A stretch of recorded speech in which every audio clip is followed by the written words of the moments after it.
ప్రస్తుతం మనతో పాటు ప్రముఖ ఆధ్యాత్మికవేత్త వేదిక్ ఆస్ట్రాలజర్ గోనుగుంట్ల సురేష్ బాబు గారు ఉన్నారు. గురువు గారితో మాట్లాడేద్దాం. నమస్కారం గురుగారు. మణికంఠ గారు నమస్కారం అండి. గురుగారు, విశేషంగా డిసెంబర్ చివరకు వచ్చేసాం 2025. కర్కాటక రాశి వారి పరిస్థితి ఏ విధంగా ఉండబోతుంది? ఓవరాల్గా ఈ నెలలో ప్రత్యేకంగా ఎటువంటి జాగ్రత్తలు తీసుకోవాలి? యోగాలు ఏమన్నా భరించబోతున్నాయా, లేదంటే దురదృష్టం వెంటాడబోతుందా? ఓవరాల్గా ఎలా ఉంటుంది ఈ నెల? కర్కాటక రాశి వారు మనం చూసుకుంటే మొన్న మార్చ్ దాదాపు ఒక 9 months అంతకుముందు వాళ్ళు అర్ధాష్టమ శనితో బాధపడుతున్నారు, అష్టమ శనితో బాధపడుతున్నారు. బట్ ఓవరాల్గా ఆ ప్రాబ్లం నుంచి బయటపడి చాలా నార్మల్గా ఉంటారని మనం చెప్పుకున్నామండి.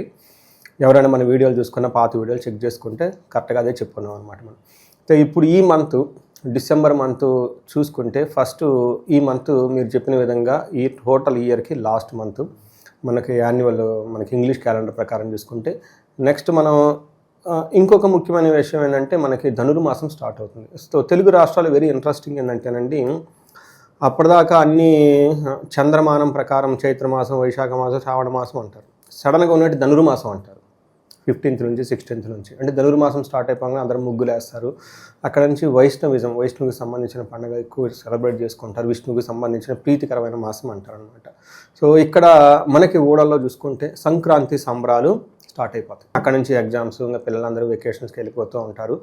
ఇదే సేమ్ టయానికి మనకి ఎన్ఆర్ఐలు కానివ్వండి, లేదంటే అమెరికా చాలా కంట్రీస్, డెవలప్డ్ కంట్రీస్లో ఐటీలో ఎవరైనా పనిచేస్తుందో డౌన్ టైం అంటారు. ఒక 10-15 days సర్వర్లు ఏం హోల్డ్ పెట్టేస్తారు. ఈ టైంలో ఎంప్లాయీస్కి మొత్తానికి వెకేషన్స్ చేస్తారు.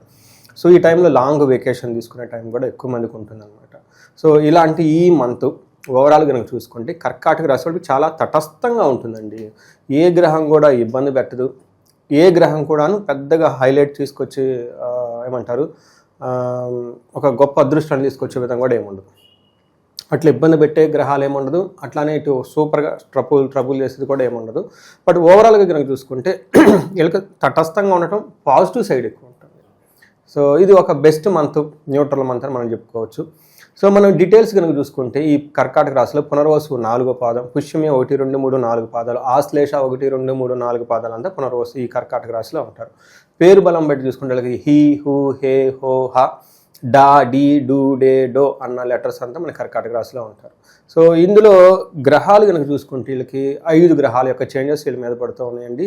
వీళ్ళకి గురువు ఈ రాశిలోకి వచ్చి తిరోగమనం మళ్ళీ బ్యాక్ సైడ్ వెళ్ళిపోయారు. ఇది ఒక గురువు యొక్క గ్రహం యొక్క ఇంపాక్ట్. సూర్యుడు, తర్వాత కుజుడు, శుక్రుడు, బుధుడు 5 గ్రహాల యొక్క ఇంపాక్ట్ ఈ రాశి వాళ్ళకు ఉంది.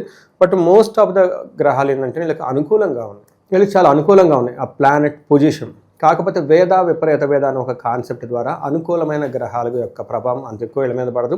అలానే ఎగనెస్ట్ ప్రతికూలంగా ఉన్న గ్రహాలు కూడా వీళ్ళ మీద పడకుండా చాలా వెల్ బ్యాలెన్స్డ్గా ఉందని మనం చెప్పుకోవాలన్నమాట. సో ఓవరాల్గా కనుక చూసుకుంటే మనకేమంటే శత్రునాశాంత, ఈ టైంలో శత్రువులపైన వీళ్ళకి మేమంటారు విజయం వస్తుంది. బట్ శత్రువులు వీళ్ళైతే ఏమీ చేయలేరు. సంపదలు వచ్చే అవకాశం ఎక్కువగా ఉంటుంది. బట్ కొంతమందికి అనుకున్న విధంగా కూడా రాకపోవచ్చు. బట్ ఛాన్సెస్ అయితే ఎక్కువగా ఉంటుంది. తర్వాత పుత్రలబ్ధి, ఈ టైంలో ఎగ్జామ్స్ ఎక్కువగా ఉంటాయి. పుత్రులు ఎగ్జామ్స్ అవన్నీ చూస్తూ ఉంటారు. వాళ్ళ ద్వారా మంచి సపోర్టివ్గా ఉండే ఎన్విరాన్మెంట్ ఉంటుంది.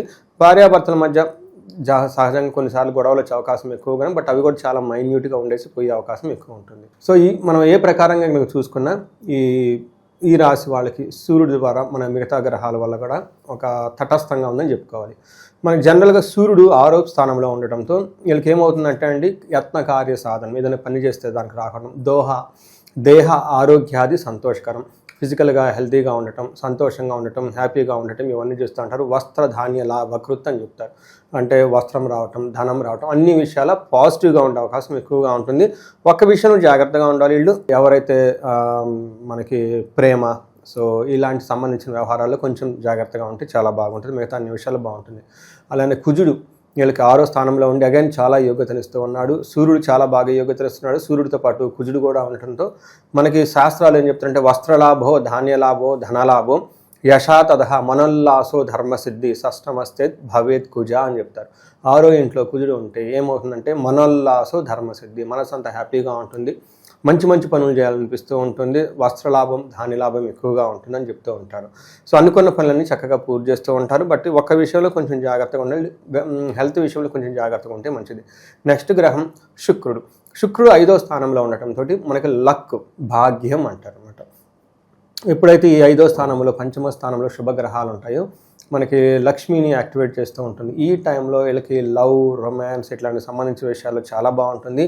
మనకి సంస్కృతంలో ఏం చేస్తారంటే దాసీ జన భృత్య లాభ నిత్యమృష్టాన్న భోజనం ధనధాన్యం అభిష్టార్థ సిద్ధి పంచమస్తే భవేత్ భృగో అని చెప్తారంట. 5వ ఇంట్లో కనుక శుక్రుడు ఉంటే ఏమవుతుంది, ధనం, ధాన్యం, తర్వాత మనం మంచి భోజనం చేస్తాం, తర్వాత అభిష్టార్థ సిద్ధి, అప్పటిదాకా ఏదైనా కనుక పెండింగ్ పనులు అంటే ఈ పనులన్నీ అవుతాయి అని మనకు చెప్తూ ఉంటారు అనమాట.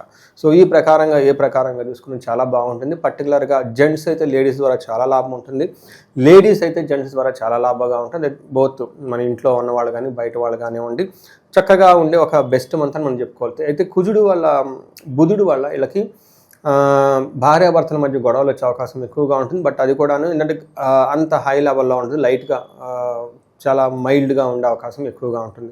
సో ఇవన్నీ మనకి గ్రహాల యొక్క ఈవెన్ గురువు కూడా వీళ్ళకి ఈ రాశిలోకి వచ్చేసి మళ్ళీ వెనక్కి బ్యాక్ వెళ్ళిపోయింది. అంటే 12లో ఉన్న 1లో ఉన్న గురువు అంతా వీళ్ళకి యోగ్యతనేవాడు. అంటే ధనం విషయంలో కొంచెం స్లోగా ఉంటుంది ఈ రాశి వాళ్ళకి అని మనం చెప్పుకున్నాం. హోల్ ఇయర్ అంతా అలానే ఉంటుంది, ఇప్పుడు కూడా అలానే ఉంటుంది అనమాట. ఇవి మనకి గ్రహాల వైజు ఏ గ్రహం ఎక్కడుండి వీళ్ళకి ఎలాంటి రిజల్ట్ ఇస్తుందో మనం చెప్పుకున్నామండి. సార్ ఈ టైంలో ఈ ప్రాపర్టీస్ కొనుక్కోవడము, లేదంటే మనకంటూ ఒక సొంత భూమి కొనుక్కోవాలని ఆలోచన ఉంటుంది. సో అటువైపు వెళ్ళొచ్చు అంటారు వీళ్ళు. ఈ రాశి వాళ్ళకి శుభమూల వ్యయకృత్ అని చెప్తారు. అంటే శుభకార్యాలు చేయటం వల్ల ధనం విపరీతంగా ఖర్చు అవుతుందని మన శాస్త్రాలు చెప్తారు ఈ టైంలో. అందుకని ఈ టైంలో పెద్ద పెద్ద ఇల్లు కట్టుకునే వాళ్ళు చక్కగా కట్టుకోవచ్చు, భూములు కొనుక్కున్నాడు భూములు కొనుక్కోవచ్చు, ఫిక్స్డ్ అసెట్లు ఏది చేసినా కొనుక్కోవచ్చు, పెళ్ళిళ్ళు చేయొచ్చు, అప్పులు చేసిన పెళ్ళిళ్ళు చేయొచ్చు. ఇలా చేస్తే 1 year కొంచెం ఫైనాన్షియల్గా ఇబ్బంది పడతారు. బట్ ఆ తర్వాత మొత్తం పోతుంది అనమాట. ఎందుకంటే పెద్ద పెద్దగా చేయాలనుకున్నప్పుడు అప్పులు చేయాల్సి వస్తుంది, ఈ లోన్లు ఆ లోన్. బట్ ఈ కొనే అవకాశం చాలా ఎక్కువగా ఉంది. తద్వారా డబ్బు ఖర్చు అవుతుంది, అప్పులు కూడా చేస్తారు. బట్ ఆ అప్పులు తర్వాత తీర్చేస్తారు. గురుగారు ఈ రాశిలో ఏ నక్షత్రాలు ఉంటాయి, పర్టికులర్గా ఈ డిసెంబర్ మాసం వాళ్ళకి ఎలా ఉండబోతుంది? నక్షత్రం ప్రకారం పునర్వసి, పుష్యమి, ఆశ్లేష నక్షత్రాలు మనం చూసుకుంటాం. ఇందులో పునర్వసు నక్షత్రం వాళ్ళకి ఫస్ట్ పాజిటివ్ ఏంటంటే ధన ప్రాప్తి వస్తుంది.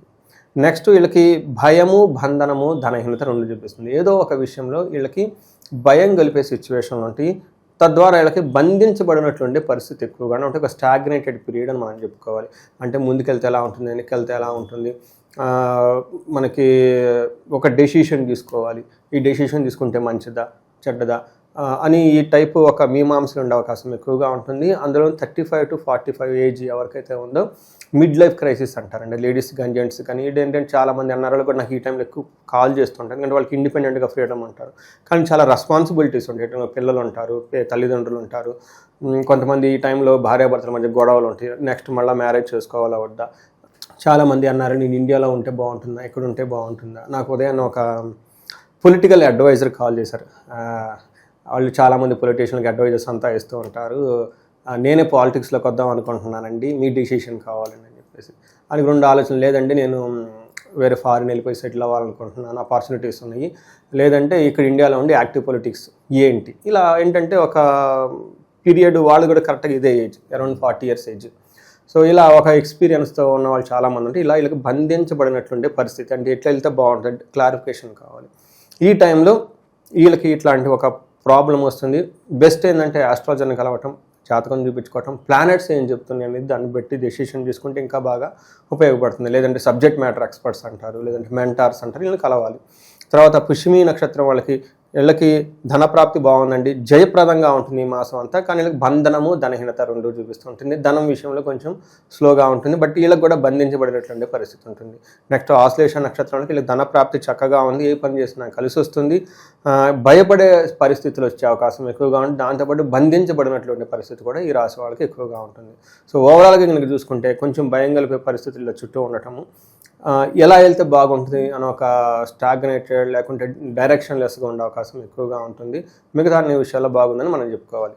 సో ఇవి మనకి ఈ రాశి వాళ్ళకని చెప్పుకోవచ్చు అండి. విశేషంగా ఎలాంటి పరిహారాలు చేసుకుంటే బాగుంటుంది ఇవి డిసెంబర్ మాసం వీళ్ళంతా? సో మనకి ఈ రాశి వాళ్ళు ఎక్కువగా నేనేం చెప్తానంటే అండి, ఎవరైనా భార్యాభర్తల మధ్య గొడవ ఉంటే విశ్వావసు గంధర్వరాజ హోమం అని ఉంటుంది అది. రెండోది ధన ప్రవాహానికి ఎవరైనా కనుక ఇబ్బంది పడిపోతుంటే స్వర్ణలక్ష్మి విశేష హోమం ఇది చాలామందికి నేను చేపిస్తున్నాను, మంచి రిజల్ట్ వస్తూ ఉంటుందండి, చేయించుకోవాలి. తర్వాత మనకి ప్రతి సమస్యకి సొల్యూషన్స్ ఉన్నాయండి. సో ఈ టైంలో పిల్లలు కూడా చదువు రావడానికి మనకి దక్షిణామూర్తి హోమం చేయించుకున్నా కానీ చాలా బాగుంటుంది. ఇండివిజువల్గా ఎవరైనా కనుక కేసులు ఇలాంటివన్నీ ఇబ్బందులు పడుతూ ఉంటే వాళ్ళకి చండీ హోమం, మహాచండీ హోమం, లేకుంటే 10 సార్లు చండీ పారాయణ చేసి 11వ సారి హోమం చేయటం, ఇలాంటివన్నీ చేస్తూ బాగుంటుంది. ఇంకా భార్యాభర్త మధ్య గొడవ ఉంటే అన్యోన్య దాంపత్య పాశుపత అభిషేకం, ఎన్ఆర్ఐలు, సాఫ్ట్వేర్లు ఎవరైనా ఉంటే వాళ్ళకి రాహువు సంపూర్ణ శాంతి పూజలు విత్ మన్యు పాశుపత అభిషేకం చేస్తే చాలా బాగుంటుంది. సో ఎలాంటి ప్రాబ్లం ఉన్నా కానీ అభిషేకాలు చాలా, అందులోనూ విశేష అభిషేకాలు, పాశుపత అభిషేకాలు, పాశుపత హోమాలు చేసుకుంటే ఆ ప్రాబ్లంకి సొల్యూషన్ రావటమే కాకుండా జీవితం 10 వందలు ముందుకెళ్తుందండి. ఓవరాల్గా డిసెంబర్ మాసం అంతా కూడా ఈ కర్కాటక రాశి వాళ్ళు ఎటువంటి జాగ్రత్తలు తీసుకోవాలి, ఎలాంటి పరిస్థితులు ఎదురవుతాయి అనేది అద్భుతంగా వివరించారు. ధన్యవాదాలు. ధన్యవాదాలండి.